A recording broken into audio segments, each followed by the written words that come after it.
when you have a crucial conversation, we talked about their strong emotions. Okay? There's a thing in evolution we call fight or flight. Anybody had any kind of EMS training, first aid stuff? We talk about fight or flight. You get this kick of adrenaline. It's just like this. You guys, how many of you are from Louisiana? Most of you are from Louisiana.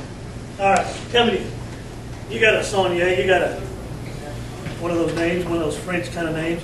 What's a pirogue? You don't know? Anybody know what's a pirogue? It's a little boat that's pointed on each end, and most of the time it's just one person that can ride in it. Okay. A little bit of wooden boat. What do you use that little boat for? Crawfish? No, you wouldn't use it for crawfish. You could, but most of the time, back in the old days, the trappers used to use that most of the time. Getting around back. All right, so here we go. In my best Louisiana. So you got a little pirogue boat and you're going down the bayou. All right. What do you got? Big long things in the bayou that'll eat you? Okay. Gators. So you're going down the bayou in your little pirogue boat, and you fall out of that boat into a big herd of alligators. Because I don't know if they got herds or flocks or whatever they got, but they got a bunch of big gators out there, right?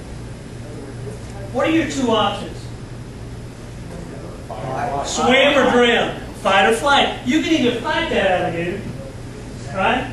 Or you can run or swim or swing from tree to tree. I don't know what you can do, but you can either fight it or run. So in the evolutionary process, what happens is you get this kick of adrenaline, right? That creates in you the ability to fight or run. What happens when you need to fight or run? Think about what's going on in your physically. What do you need to do? You need to be strong. You need to use your muscles, right? Okay, so fight or flight, you got to use your muscles. In order for your muscles to work really good, what do you got to have in your muscles? Blood. You got to have blood. So how do you get blood to your heart, to your muscles? Your heart starts to go up, right? Very good. Your muscles are working. What is one of the fuels that your muscles need to work? Oxygen. So how do you get more oxygen? You breathe deeper, right? So you're fighting or running, your heart starts to beat, and you start to breathe like this, right? Isn't that what's going on? All right, here's the other thing. If you're going to get in a bayou and you're going to find an alligator, do you need that cheeseburger that you had for lunch? No, you don't need that cheeseburger. So what happens? You get nauseous and you want to throw up. You want to get rid of this extra load that you're carrying around, right? So you got the adrenaline, your heart's beating, you're breathing fast, you're nauseous, your stomach, your muscles start to tense up a little bit, you start to sweat, okay? Your blood pressure goes up a little bit because your blood's flowing a little faster, things like that. Can you ever think of another circumstance where those kind of things happen? How about if I said, all right, fellas, we're going to take a 10-minute break, and we're going to take a 10-minute break, and at the end of the break, I want all of you going to have to do a 10-minute presentation on your job on the red. How many of you would just feel real excited about standing up here and doing that? How many of you your heart would start going? And you start breathing a little faster. You get a little nausea because you don't want to get in front of folks, because you get a little kick of adrenaline. How many of you have been in a conversation two different ways? Loudspeaker comes up over the red. Company man, and maybe you just did something wrong. You kind of go. You ever had one of those kind of feelings? Your stomach gets in knots. Your heart starts beating. You start breathing fast because you know, man, this is not going to be good.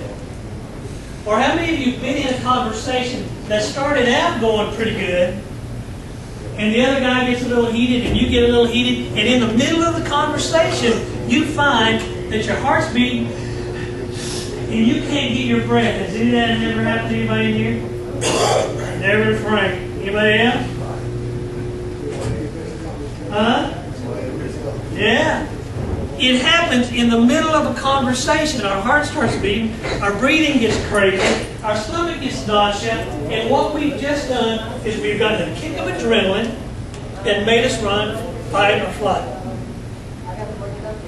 Now then, The other important part of this whole thing is you have to understand this.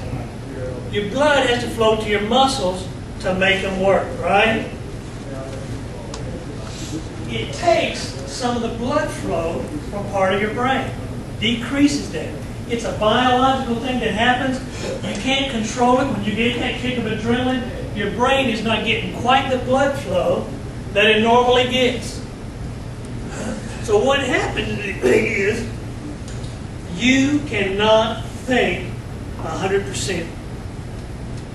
Because your brain's not working like it should because it doesn't have the normal blood flow. It has nothing to do with how smart you are or how intelligent, anything. It doesn't have anything to do with that. It has everything to do with the fact that you've gotten a kick of a hormone of adrenaline that's caused your body to physically change and your brain is not getting as much blood flow. In the middle of that, if you're having that kind of feeling in a conversation, you will lose. You ever been in a conversation where you're walking away from it with one of these kind of feelings? You're walking around going, man, I wish I hadn't said that. Or, you know what, I wanted to say this, but I didn't say it. I don't know why I didn't say it. I forgot or something.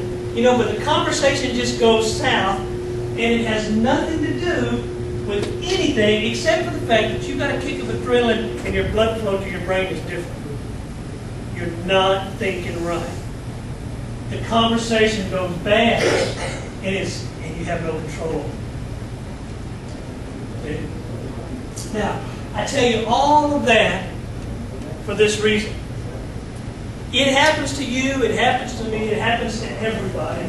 If you can identify, you can know in your own physical body, when your heart starts to pound and you start to breathe a little harder and your stomach gets a little nauseous, if you notice those things, then here's the other part. Your blood flow is not right to your brain, you're not going to think right, you're going to lose this conversation. You have to be able to understand it, to see that, to know. So that whenever you see that, you can stop the conversation, step back, regroup, and then enter the conversation in a way that everybody's going to come out all right. Does that make sense? Fight or flight.